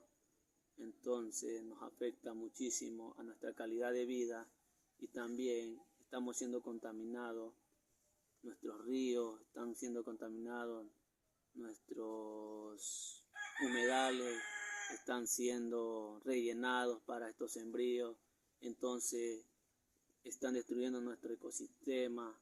Hola, muy buenas noches. Mi nombre es Sara. Voy a hablarles un poco sobre los grupos dominantes en el agroecuatoriano. Corporaciones bananeras. Empresas como Novoa, Dole, Revampac, Grupo Wong y Favorita Fruit Company controlan gran parte de la producción y exportación. Tienen influencia directa en políticas públicas, precio de sustentación y relaciones laborales. Industrias camaroneras, dominada por conglomerados como Omarsa, Songa, Espalsa y Industria Pesquera Santa Priscila. Controlan grandes extensiones de tierra costeras y zonas de manglar transformadas en piscinas de cultivos. Palma africana, empresas como Energy Palma, La Fabril y Palma del Río concentran tierras en Esmeralda, Los Ríos y Santo Domingo. Se han documentado conflictos socioambientales por expansión territorial y uso intensivo de agroquímicos. Cacao y flores. Aunque el cacao tiene una base campesina importante, los eslabones de transformación y exportación están en manos de empresas como Ecuacao, La Universal y multinacionales como Nestlé. En flores dominan empresas en la sierra como Hoja Verde y Florecal, con fuerte presencia en mercados internacionales. Concentración de tierras y capital. El 10% de los productores más grandes controlan más del 70% del valor bruto de la producción agropecuaria. En contraste, el 60% de los pequeños productores accede al menos del 6% del crédito agrícola y enfrenta condiciones precarias de comercialización. Captura institucional y poder político. Estos grupos no solo concentran riqueza, sino también influencia en gremios, cámaras de producción y decisiones estatales. La captura corporativa del agro ha sido denunciada por organizaciones como FIAN Ecuador y Acción Ecológica, especialmente en lo relacionado con el uso de agrotóxicos y la criminalización de defensas rurales. En resumen, está perdiendo el agro ya que el Ministerio de Agricultura presiona al Ministerio de Salud para reducir de 200 metros a 30 metros la franja de fumigación aerofumigadora en Ecuador, mientras en Argentina la franja de fumigación aerofumigadora es de 1000 metros. Muchas gracias. Gracias, Sara. Vamos a comentar las presentaciones. Los grupos de Perú comentaban lo de Colombia. Los grupos de Colombia, lo de Ecuador, y los de Ecuador, el caso de Perú. ¿Ya? A ver, podemos empezar. La primera pregunta, vamos de frente a lo comparativo, ¿no? A ver, los compañeros de Perú que han visto lo de Colombia, ¿cómo lo han visto en términos de similitudes, ¿no? Y cambios, o sea, ¿se ha cambiado con respecto al modelo extractivista con la agroexportación o seguimos igual? Bueno, quería opinar en el sentido de que la comparación de Perú, caso de Colombia, en el extractivismo, yo podría decir en la mayoría estamos de acuerdo, por ejemplo, en el tema de la minería, ¿no? O sea, si bien es cierto, la minería ha generado recursos económicos ha generado empleo, que se podría decir, como ellos decían, alrededor de las empresas, pero en general, la redistribución, más se va para las grandes empresas y ha dejado el impacto, ¿no? Para el medio ambiente, los recursos hídricos. Entonces, y en el Perú también es similar, ¿no? Entonces, yo podría opinar que estamos casi por ahí, pero sí, en el agro, en el tema del agro, sí, ellos como que han implementado también, en el tema de caña, creo han implementado, tecnología. De ahí podría ser la diferencia, que en Perú todavía recién estamos, ¿no? Eso quería opinar. Gracias. Muy bien, muy bien.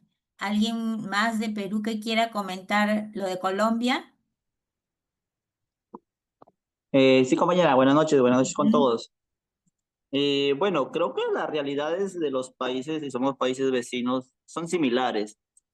Creo que de acuerdo al trabajo estamos coordinando con las experiencias, las vivencias, las realidades, y unos han avanzado más que otros, y creo que también eso implica depende del tema político, cómo va a velar por su país.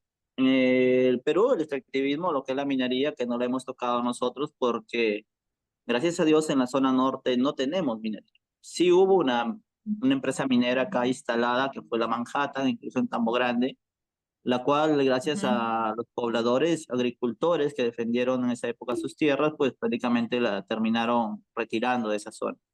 Porque es una zona prácticamente de inicio, como se dice, del norte. Y ahí también que nos faltó, creo, poner en el trabajo que contamos como 50 años atrás con la represa de Puechos, quien es prácticamente un impulso a toda la economía y a todo este cambio que se ha dado. Porque gracias a eso ha venido todo el desarrollo y todo lo que los compañeros veníamos comentando, ¿no? Antes había pesca. ¿Por qué? Porque no había un gran tema de agricultura. Con la represa de Puechos, incluso que es el soporte de la economía hasta toda la región Piura, y hubo un cambio totalmente radical. Se dejaron de hacer actividades porque hubieron otras alternativas, ¿no?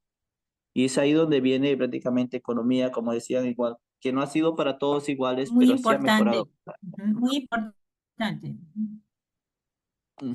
Entonces, Muy importante y lo que con ha el dicho tema de... compañero, y le sugiero hay tiempo para que lo incluyan en el trabajo, ¿ya? Lo de Pohechos y ese análisis que acaba usted de hacer es muy bueno y por favor lo incluyan en el trabajo, ¿ya? Ok, Muy entonces, bien. debido a eso, hubo un cambio radical, ¿no? Y con el tema de la minería, como digo, acá en el norte, gracias a Dios, no se ha dado, porque somos prácticamente norte, parte alta, y si hubiera minería, en este caso, la contaminación pues sería devastadora. Ahora, con los estándares de calidad y todo lo demás del Ujú. tema ambiental, que sabemos que hay a veces grupos de fiscalización y todo lo demás, pero en el tema económico, conociendo la política del país, incluso siempre dijo, se aplica la ley del embudo, ¿no? Para unos angosto y para otros ancho, y nos va a terminar perjudicando, como ya se dio incluso el año pasado con la sequía, a los pequeños agricultores. El Ujú. grupo empresarial tiene seguros, tiene más beneficios, solicitan algo, prácticamente incluso hasta modifican leyes, como ya la tenemos también en el tema de los trabajadores agrarios, quieren derogar una ley para reducir los beneficios y ellos lo piden y lo ponen incluso con plazos. Y el Congreso, Ujú. lamentablemente, corre, dijo, a esos pedidos, a esos llamados, porque hay un tema económico de por medio. Nosotros los trabajadores hagamos una marcha, lo que hagamos, mátense gritando, van a haber muertos y todo, y a duras penas nos atenderán. Esa es la gran diferencia que tenemos, ¿no? Eh, con la minería, Claro. que sí tengo un alcance para darles ahí en Puno, que es donde mayormente hay este tipo de minería, la cual en pleno siglo XXI, como se dice, ¿no? Esto todavía está a socavón, a tapa abierto. Y es lamentable Ujú. porque dicen la minería es la economía, pero si nos damos una vuelta o un paso por ahí o investigamos algo, lo que tenemos es prácticamente un alto índice de desnutrición, niños con plomo en la Ujú. sangre, malformaciones, incluso vi la vez pasada. Y es lamentable, ¿no? Pero eso nunca sale a la noticia porque eso no es lo que conviene. En el poder económico se muestra prácticamente crecimiento, pero si nosotros visitamos y vemos la realidad, tampoco hay un crecimiento quizás para todos o una igualdad. Hay para unos, para un grupo de beneficiarios, por decirlo así, o de personas que tuvieron en su momento esa oportunidad para poder adquirir un beneficio de alguna u otra forma. Ujú. Incluso lamentablemente digo porque se da, creo, en nuestro ámbito y en todos los lugares, que incluso como trabajadores o comuneros, en un momento apoyamos algo o queremos rescatar algo hasta que llegue el poder económico y nos corrompe y lamentablemente terminamos perjudicando Muy y bien. traicionando la Ujú. confianza de esas personas y obteniendo un beneficio adicional, ¿no? Ese es el aporte que le puedo dar, Muy dijo, bien. creo Y con que lo debemos importante que son los participar todos. sindicatos. Ujú. Efectivamente. Muy bien. Gracias. Entonces, gracias por los comentarios. Ahora pasaríamos a comentar, Colombia comenta lo de Perú. Bueno, solo resaltar que Colombia tiene una ligera diferencia con Perú y Ecuador en el siglo XX y que logró un cierto nivel de industrialización interesante, ¿no? Desarrolló una industria textil que persiste, petroquímica, ¿no? Interesante, ahí ellos tuvieron esa diferencia, pero seguimos. Mirando y escuchando la intervención de los compañeros del Ecuador, pues hay una similitud también con lo de Colombia. En los principales, el activismo a la vez se realizó de una exposición de principales cambios en el marco regulatorio del sector del petróleo. Eh, las- un análisis cuantitativo se encuentra unas diferencias en la evaluación del sector petrolero. En el caso del Ecuador es un estado que fue capaz con una política activa centrada en capturar una mayor parte de la renta petrolera. En Colombia, en nuestro país, eh, se estructuró un marco regulatorio orientado a la extracción del capital, que en un contexto de subida de precios, pues hizo posible un crecimiento significativo a la producción petrolera. Ahora bien, haciendo la comparación de los referentes conceptuales, el activismo y la evolución en la dinámica productiva y fiscal, la divergencia ya no son tan evidentes. Entonces es algo similar que lo que pasa allá con ellos y con nosotros, y lo que hace en Colombia. Quería la pregunta que usted hacía en respecto a nuestra presentación de Colombia sobre el argumento a favor del extractivismo como modelo de crecimiento. Sí, En no, de Colombia, sostenibilidad, decían ustedes, que era sí, sostenible.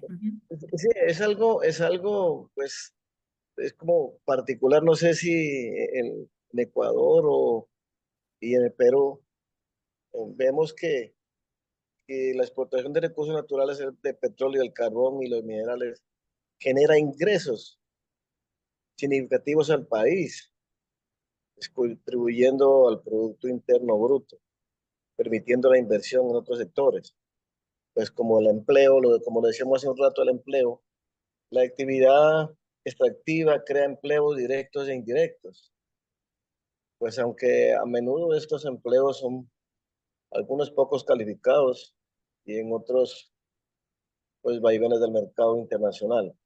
Por ejemplo, la inversión extranjera.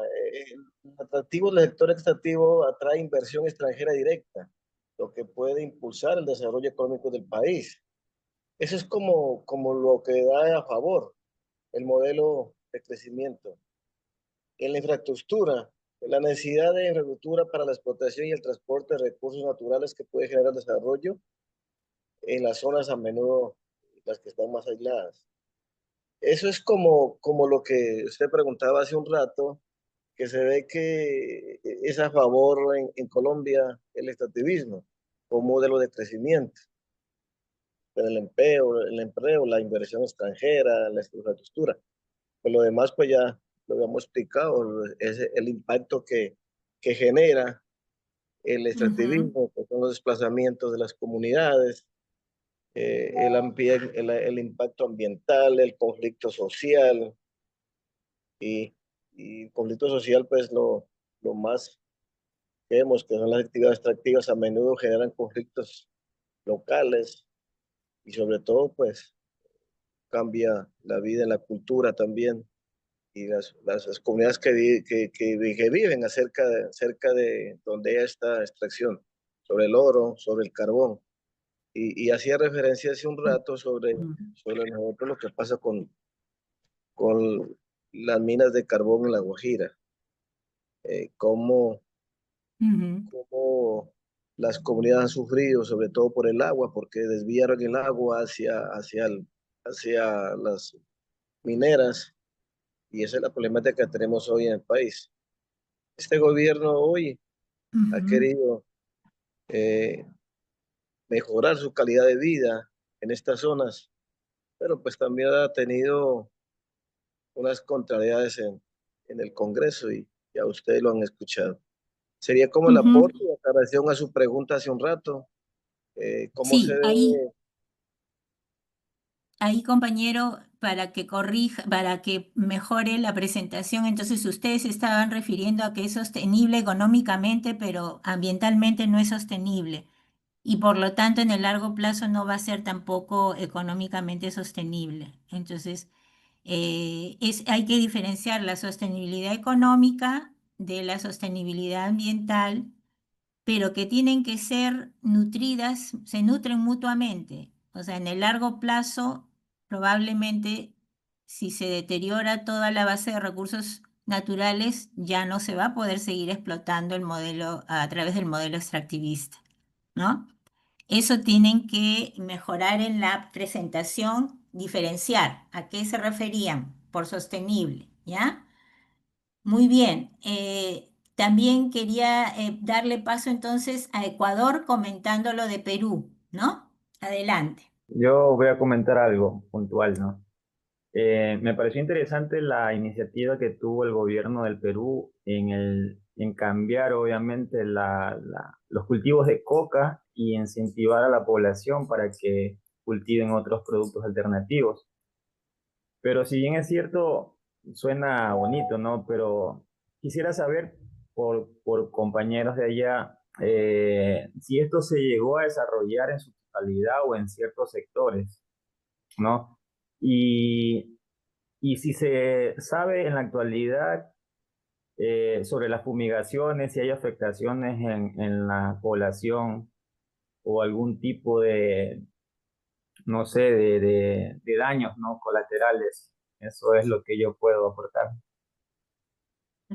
Gracias. ¿Alguien más de Ecuador que quiera comentar sobre Perú? Sí, casi Ecuador, Colombia y Perú es lo mismo, casi tenemos el mismo problema, la misma sistemática, un modelo de extractivismo que no conduce a nada, simplemente porque el problema de Ecuador tenemos el desastre natural, el daño al medio ambiente, acá en las minas, todo lo que es.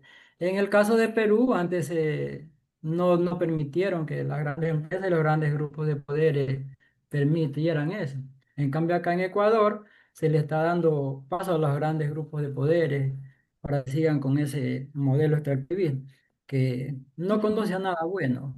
Ya le digo, lo mismo, compartimos los mismos, las tres regiones andinas. A ver, yo voy a hacer una mirada muy rapidita a los tres casos, viendo lo común y lo diferente. Lo común es que tenemos un modelo de agroexportación que ha generado empleo, pero como ustedes mismos han señalado, es un modelo desigual en todos sus aspectos, ¿no? Desigual empleo para unos y despojo para otros. Ustedes en los tres casos han mencionado que se ha desplazado a población, que se ha concentrado la tierra, que se ha concentrado el uso del agua y que ha cambiado el paisaje, en algunos casos es más ordenado, pero la concentración de dos recursos como la tierra y el agua ha sido el factor común, ¿no? Y el empleo, sí, pero todos han mencionado que es un empleo temporal y muchas veces precario. Hay excepciones, y ahí vienen las excepciones. En Perú, por ejemplo, se menciona que hay algunos productos de agroexportación que son, y como también se ha mencionado en Ecuador, el cacao, los mangos pueden ser producidos por grupos asociativos de pequeños productores, pero estos pequeños productores no están en toda la cadena productiva, sino que hay otras partes de la cadena productiva, como la comercialización y la agroindustrialización, que ya quedan en manos de las grandes empresas. Entonces, hay un rasgo común que es la distribución desigual, ¿no? La otra que es un rasgo común en los tres es que la captura del Estado, ¿no? En Ecuador nos dicen, ahora tenemos problemas de alta contaminación porque las grandes empresas manejan el Estado y todos los estándares de supervisión, de aplicación de pesticidas y de fumigación se bajan para permitir que se usen de manera ya irracional para asegurar la producción a gran escala, ¿no? En Ecuador va por ahí la captura del Estado, la baja de la regulación, no se aplica la regulación. En el Perú va por el lado de la mejora tributaria. En Colombia no hemos visto un caso concreto, pero imaginamos que también hay un nivel de captura del Estado que sería bueno que los compañeros pudieran añadir en su trabajo si es que logran identificar algunos, ¿no? Eh, y bueno, son, en general han creado empleo, pero no para todos, ¿no? Y ahí viene en todos los casos el impacto sobre los recursos naturales es negativo, ¿no? Es negativo y todos dicen que es necesario establecer un equilibrio, ¿no? Un equilibrio entre el desarrollo de la agroexportación y el uso de recursos naturales, porque en sí mismo estaría inoculando la poca sostenibilidad del modelo en el largo plazo, ¿no? Bueno, estamos por cerrar ya, vamos a ir a la última diapositiva. Vamos a cerrar haciendo un balance que ya casi lo adelanté, leyendo un poco los rasgos en común y las diferencias. El modelo agroexportador en la región andina, podríamos decir entonces que es una continuidad o un modelo diferente al modelo de primario exportador y extractivista. Yo diría una continuidad. Muy bien, ajá, exacto. Es una continuidad, es del modelo primario exportador y del modelo extractivista. Viene a ser prácticamente una hija, una nieta, es de la misma familia. Exacto. Sí, porque se ha mantenido en la actualidad. Es una continuidad. Seguimos exportando recursos naturales de de bajo valor agregado, con poca generación de empleo. En los casos no han salido en todos, pero los tres países tenemos una informalidad laboral altísima y eso tiene que ver con la poca capacidad de estos modelos para generar empleo para todos. Sí han dicho ustedes que hay empleo, pero no es para todos, ¿no? Ha tenido impactos positivos la agroexportación ha tenido espacios positivos impactos positivos. A ver, ¿en qué ha tenido? Se podría decir en las industrias. el impacto positivo podría ser en la economía, ¿no? Sobre todo una recaudación para el Estado, ¿no? Como impuestos, de repente también para las personas que viven aledañas a esas empresas grandes donde funciona la agroexportación, se genera empleo, pues si bien cierto empleo mínimo, ¿no? Para algunas personas. Exacto, Para las grandes exacto, élites. muy bien. Empleo y generación de divisas, muy bien. Ya, ahora, ¿ha tenido impactos negativos en qué y en quiénes? En los ecosistemas, en comunidades y pueblos. Exacto, en el desplazamiento de otros productores pequeños. En Ica antes se producía, claro, en Ica antes se producía algodón, pero ya ahora no hay ni 500 hectáreas de algodón, o sea, y eso se ha hecho a expensas ahora vamos, ¿quiénes son los ganadores con el modelo agroexportador? Los ¿Quiénes grandes son? grupos de poder grandes empresas. Grandes empresas Exacto, las agroexportadoras. grandes empresas que han concentrado, ¿qué han concentrado estas grandes empresas? Capitales. Las grandes ¿Capitales qué más? exportaciones internacionales. Claro, han concentrado tierra, ¿qué más? Agua, ¿no? El agua. El agua han concentrado porque son productos que requieren intensivos en agua, ¿no? En uso de agua.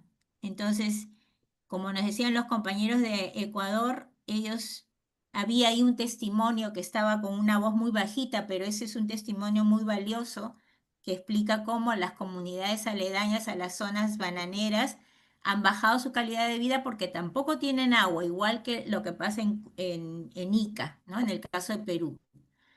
Y como en algunos casos también nos han contado en Colombia, ¿no? Entonces, volviendo ya a lo último, ¿no? Las posibilidades de definir modelos de crecimiento y desarrollo sostenibles en términos de uso de recursos naturales pasan ¿por qué? ¿Por qué? O sea, ¿por qué pasan? ¿Qué esfuerzos tenemos que hacer? Recordemos Laudato Si, la primera lectura de la primera sesión. ¿Qué decía Laudato Si que había que hacer para hacer modelos de crecimiento sostenibles? Concientizar. Hay que concientizar y empezar a hacer el cambio por uno mismo. Sí, muy bien. El Pero modelo también, debe ser Hacer un modelo considerando para el futuro. un modelo que ahí se debe justamente debe ser un modelo amigable con la naturaleza, ¿no? Que en el tiempo exacto. sostenga, ¿no? Que sea sostenible. En el tema de Adelante. Laudato Si, como decía en la primera sesión, ¿no? Es sobre cuidar la casa común, ¿no? Y no solamente de hablarlo o decirlo, sino de actuar prácticamente para que se genere el cambio. Muy bien, pero también nos decía el Papa Francisco, que si bien tenemos que generar un cambio en lo personal, también nos decía que había que ser conscientes que, porque recuerden que aquí están implicadas políticas y la captura del Estado. Entonces, ¿qué nos decía Laudato Si que había que hacer, además de cambiar en lo personal y en lo local? ¿Qué nos decía?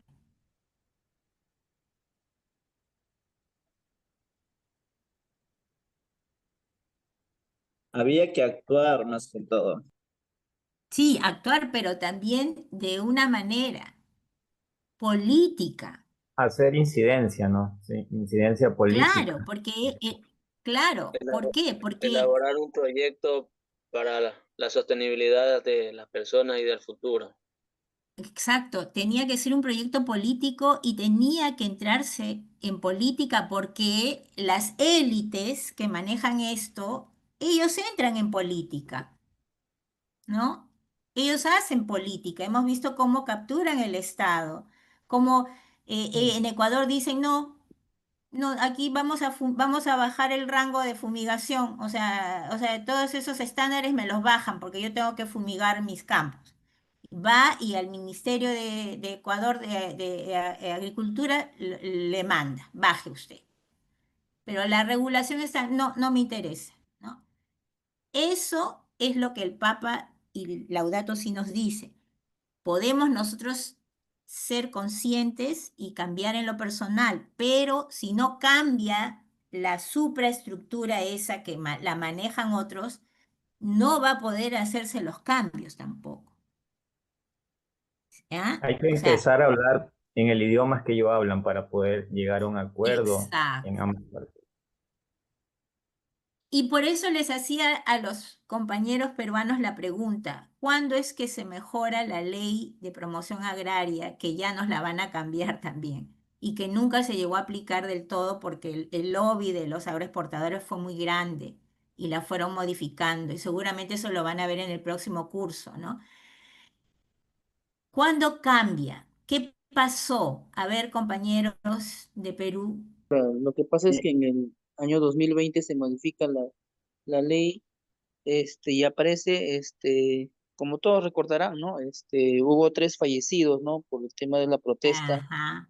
porque en Ica empezó la huelga. En Ica, de ahí se extendió por el zona norte, y ahí, al ver que ya hubo fallecidos, el Congreso saca una ley, la ley 31110, donde, en cierta forma se mejora, a los trabajadores, ¿no? Se crea este famoso bono beta, que era el Ujú. 10% de la remuneración mínima vital, pero actualmente, el Congreso está, promoviendo, sobre todo los grandes empresarios, a los congresistas, están haciendo lobby para sacar otra ley que modifique en parte, posiblemente esta ley, ¿no? Y, a lo que Ujú. se sabe es, sobre todo van a sacar, leyes, sobre todo para favorecer a estos empresarios, para que paguen menos impuestos, para que paguen menos de salud, y así una serie de beneficios, y con eso, el Estado va, al año va a dejar de percibir millones de millones, y no va a poder atenderse un trabajador del sector agrario. Cuando va a la salud, normalmente verifican que es un trabajador del sector agrario y muchas veces no les otorgan ni descanso médico, no los atienden, y hay una discriminación, ¿no? A comparación del Ujú. régimen general, de los trabajadores. Entonces ahí es un problema, lo cual, Pentagro, nosotros pertenecemos a la Federación Pentagro, se está viendo de cómo salimos a las calles para protestar y ver, pues, ¿no? Que se está haciendo incidencia en Lima también, para que no proceda, esa ley, no prospere. Exacto, muchas gracias compañeros. Lo que quería decir es que fue la movilización de los trabajadores la que logró ese cambio.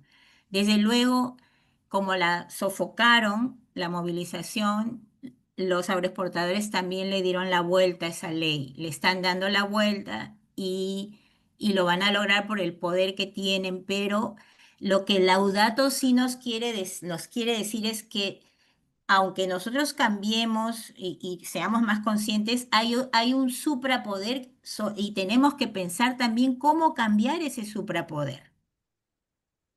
Esto no va a cambiar solo porque nosotros seamos más conscientes, sino que ese nivel de conciencia nos tiene que llevar a una organización mayor, a una incidencia mayor. No quiere decir de que salgan a que les disparen porque es muy violento los conflictos. Y ese nivel de violencia que se genera cuando pedimos nuestros derechos por la naturaleza o por el trabajo, es lo que nos da el indicador de que aquí hay mucho dinero y mucho en juego, muchos intereses, ¿no?